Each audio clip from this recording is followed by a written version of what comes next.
Täna valmistame värske õunasuppi riisiga. Retsept aastast 1908 ja kokaraamatu autor Jaan Koor. Aga mis me siis tegema peame? Pestud riisi pandakse 3 toobitäie veega keema ning lastakse pool tundi keeda.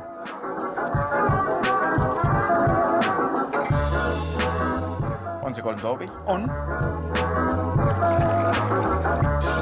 Lisa 10 kooritud ja siivideks lõigatud magusaput õuna. Siivideks?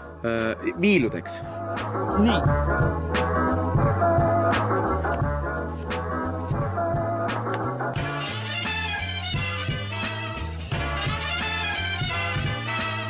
Tükk kaneeli.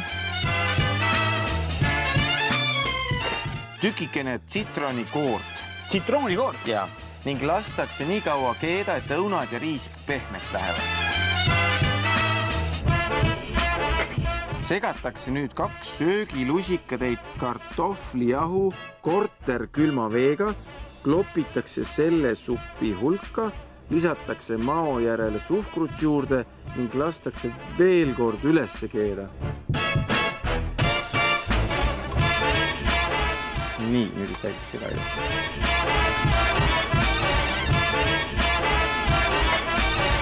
Oot. Vale retsept.